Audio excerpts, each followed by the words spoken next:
ನಮಸ್ಕಾರ ವೀಕ್ಷಕರೇ, ಈ ವಿಡಿಯೋದಲ್ಲಿ ಒಂದು ಸಸ್ಯವು ಮೊಳಕೆಯಿಂದ ಕಟಾವಿಗೆ ಬರುವ ಸಮಯವನ್ನು 5 ಹಂತಗಳಲ್ಲಿ ವಿಂಗಡಿಸಲಾಗಿದೆ. ಆದ್ದರಿಂದ ನಾವು ಒಂದು ಸಸ್ಯವನ್ನು ಉತ್ತಮ ರೀತಿಯಲ್ಲಿ ಬೆಳೆಯಲು ಯಾವ ಹಂತದಲ್ಲಿ ಯಾವ ಪೋಷಕಾಂಶವನ್ನು ಒದಗಿಸಬೇಕು ಎಂಬುದರ ಬಗ್ಗೆ ತಿಳಿಯೋಣ ಬನ್ನಿ. ಮೊದಲನೆಯ ಹಂತವನ್ನು ನೋಡುವುದಾದರೆ ಜರ್ಮಿನೇಷನ್ ಸ್ಟೇಜ್ ಅಥವಾ ಮೊಳಕೆ ಒಡೆಯುವ ಹಂತ. ಈ ಹಂತದ ಮುಖ್ಯ ಉದ್ದೇಶವು ಸಸ್ಯದಲ್ಲಿ ಬೇರಿನ ಬೆಳವಣಿಗೆ ಆಗುವುದು ಹಾಗೂ ಮೊಳಕೆಯಿಂದ ಚಿಗುರುವುದು. ಅದಕ್ಕಾಗಿ ನಾವು ಬಳಸಬೇಕಾದ ಪೋಷಕಾಂಶವನ್ನು ನೋಡುವುದಾದರೆ ಫಾಸ್ಫರಸ್ ಪೋಷಕಾಂಶವನ್ನು ಬಳಸುವುದರಿಂದ ಉತ್ತಮ ರೀತಿಯಲ್ಲಿ ಬೇರಿನ ಬೆಳವಣಿಗೆ ಆಗುತ್ತದೆ. ಹಾಗೂ ಕ್ಯಾಲ್ಸಿಯಂ ಪೋಷಕಾಂಶವನ್ನು ಬೆಳೆಯುವುದರಿಂದ ಸಸ್ಯದಲ್ಲಿ ಜೀವಕೋಶಗಳ ವಿಭಜನೆ ಹೆಚ್ಚಾಗುತ್ತದೆ. ಅದರಿಂದ ಸಸ್ಯದ ಬೆಳವಣಿಗೆ ಉತ್ತಮವಾಗುತ್ತದೆ. ಹಾಗೂ ಲಘು ಪೋಷಕಾಂಶವನ್ನು ನೋಡುವುದಾದರೆ ಜಿಂಕ್ ಮತ್ತು ಬೋರಾನ್. ಈ ಜಿಂಕ್ ಮತ್ತು ಬೋರಾನನ್ನು ಬಳಸುವುದರಿಂದ ಸಸ್ಯದ ಬೆಳವಣಿಗೆ ಉತ್ತಮ ರೀತಿಯಲ್ಲಿ ಆಗುತ್ತದೆ. ಹಾಗೂ ಸಸ್ಯವು ಆ ಸಮಯದಲ್ಲಿ ಯಾವುದೇ ಕಾಯಿಲೆಗೆ ತುತ್ತಾಗುವುದಿಲ್ಲ. ಇನ್ನು ಒಟ್ಟಾರೆಯಾಗಿ ರಸಗೊಬ್ಬರದ ಕಾಂಪೋಸಿಷನ್ ಅಥವಾ NPK ಕಾಂಪೋಸಿಷನನ್ನು ನೋಡುವುದಾದರೆ 10-52-10 ಅಥವಾ 12-61-00. ಈ ಎರಡು ರಸಗೊಬ್ಬರದಲ್ಲೂ ಫಾಸ್ಫರಸ್ ಪೋಷಕಾಂಶವು ಹೆಚ್ಚಿರುವುದರಿಂದ ಈ ಸಮಯದಲ್ಲಿ ಅಂದರೆ ಜರ್ಮಿನೇಷನ್ ಸ್ಟೇಜ್ನಲ್ಲಿ ನಾವು ಫಾಸ್ಫರಸ್ ಪೋಷಕಾಂಶವನ್ನು ಬಳಸುವುದರಿಂದ ಉತ್ತಮ ರೀತಿಯಲ್ಲಿ ಸಸ್ಯವು ಮೊಳಕೆ ಒಡೆದು ಬೆಳೆಯಲು ಪ್ರಾರಂಭವಾಗುತ್ತದೆ. ಇನ್ನು ಎರಡನೇ ಹಂತವನ್ನು ನೋಡುವುದಾದರೆ ಇನಿಷಿಯಲ್ ವೆಜಿಟೇಟಿವ್ ಸ್ಟೇಜ್ ಅಥವಾ ಪ್ರಾರಂಭಿಕ ಹಸಿರು ಹಂತ. ಈ ಹಂತದಲ್ಲಿ ಸಸ್ಯದ ಎಲೆಯು ಬೆಳವಣಿಗೆ ಆಗುತ್ತದೆ ಹಾಗೂ ಸಸ್ಯದ ಕಾಂಡವು ಅಭಿವೃದ್ಧಿ ಹೊಂದುತ್ತದೆ. ಅದಕ್ಕಾಗಿ ನಾವು ಬಳಸಬೇಕಾದ ಪೋಷಕಾಂಶವನ್ನು ನೋಡುವುದಾದರೆ ನೈಟ್ರೋಜನ್. ಈ ನೈಟ್ರೋಜನ್ ಪೋಷಕಾಂಶವನ್ನು ಬಳಸುವುದರಿಂದ ಸಸ್ಯದ ಬೆಳವಣಿಗೆ ಹೆಚ್ಚುತ್ತದೆ ಹಾಗೂ ಸಸ್ಯವು ಹಸಿರಿನಿಂದ ಕಂಗೊಳಿಸುತ್ತದೆ. ಮತ್ತು ಪೊಟ್ಯಾಷ್ ಪೋಷಕಾಂಶವನ್ನು ಬಳಸುವುದರಿಂದ ಸಸ್ಯದ ಸಮಗ್ರ ಆರೋಗ್ಯ ಅಂದರೆ ಸಸ್ಯವು ಎಲ್ಲ ರೀತಿಯಿಂದಲೂ ಆರೋಗ್ಯವಾಗಿ ಬೆಳೆಯಲು ಪ್ರಾರಂಭವಾಗುತ್ತದೆ.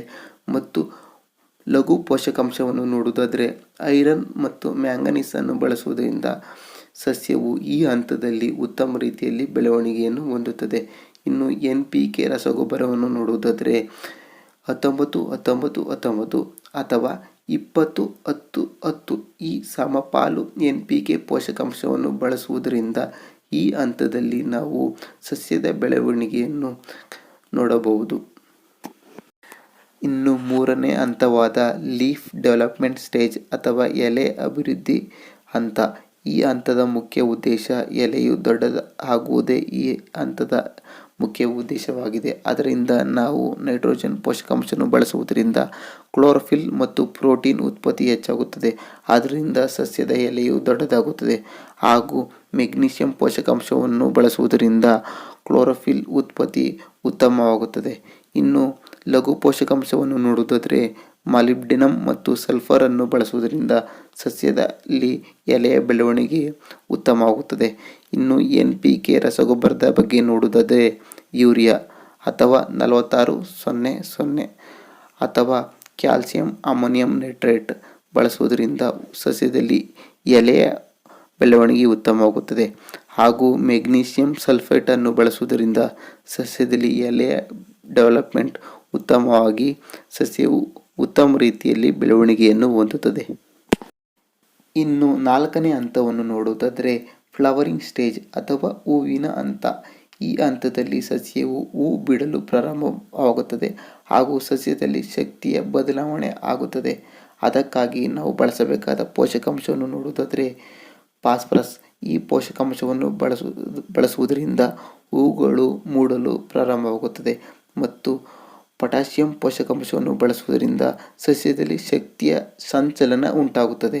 ಹಾಗೂ ಬೋರಾನ್ ಪೋಷಕಾಂಶವನ್ನು ಬಳಸುವುದರಿಂದ ಹೂಗಳ ಪ್ರಗತಿಗೆ ಅಂದರೆ ಅಭಿವೃದ್ಧಿಗೆ ಬಹಳ ಮುಖ್ಯವಾಗಿರುತ್ತದೆ. ಒಟ್ಟಾರೆಯಾಗಿ ನಾವು NPK ರಸಗೊಬ್ಬರವನ್ನು ನೋಡುವುದಾದರೆ 13-40-13 ಅಥವಾ 0-52-34 ಅಥವಾ ಮೋನೋ ಪೊಟ್ಯಾಷಿಯಂ ಫಾಸ್ಫೇಟನ್ನು ಬಳಸುವುದರಿಂದ ಸಸ್ಯದಲ್ಲಿ ಹೂವಿನ ಬೆಳವಣಿಗೆ ಉತ್ತಮವಾಗುತ್ತದೆ. ಒಟ್ಟಾರೆಯಾಗಿ ಈ ಹಂತದಲ್ಲಿ ನಾವು ಫಾಸ್ಫರಸ್ ಪೋಷಕಾಂಶವನ್ನು ಹೆಚ್ಚಾಗಿ ಬಳಸಬೇಕು. ಇನ್ನು ಐದನೇ ಹಂತ ಅಥವಾ ಕೊನೆಯ ಹಂತ ಫ್ರೂಟ್ ಬಲ್ಬ್ ಸ್ಟೇಜ್ ಅಥವಾ ರಿಪ್ರೊಡಕ್ಟಿವ್ ಸ್ಟೇಜ್ ಅಥವಾ ಹಣ್ಣು ಬೀಜಗಳ ಹಂತ. ಈ ಹಂತದಲ್ಲಿ ಹಣ್ಣು ಬೀಜ ಕಾಯಿಗಳ ಗುಣಮಟ್ಟ ಮತ್ತು ಗಾತ್ರವನ್ನು ಹೆಚ್ಚಾಗಲು ನಾವು ಬಳಸಬೇಕಾದ ಪೋಷಕಾಂಶವನ್ನು ನೋಡುವುದಾದರೆ ಪೊಟ್ಯಾಷಿಯಂ. ಈ ಪೊಟ್ಯಾಷಿಯಂ ಪೋಷಕಾಂಶವನ್ನು ಬಳಸುವುದರಿಂದ ಹಣ್ಣಿನಲ್ಲಿ ಸಿಹಿತನ ಮತ್ತು ಗಾತ್ರ ಅಭಿವೃದ್ಧಿಯಾಗುತ್ತದೆ. ಹಾಗೂ ಕ್ಯಾಲ್ಸಿಯಂ ಪೋಷಕಾಂಶವನ್ನು ಬಳಸುವುದರಿಂದ ಹಣ್ಣಿನ ಚರ್ಮ ಬಲಪಡುತ್ತದೆ ಹಾಗೂ ಹಣ್ಣು ಕೊಳೆಯದಂತೆ ತಡೆಯುತ್ತದೆ. ಮತ್ತು ಲಘು ಪೋಷಕಾಂಶವನ್ನು ನೋಡುವುದಾದರೆ ಜಿಂಕ್, ಮೆಗ್ನೀಷಿಯಂ, ಬೋರಾನ್ ಪೋಷಕಾಂಶವನ್ನು ಬಳಸುವುದರಿಂದ ಸಸ್ಯದಲ್ಲಿ ಹಣ್ಣಿನ ಗುಣಮಟ್ಟವನ್ನು ಹೆಚ್ಚಿಸಬಹುದು.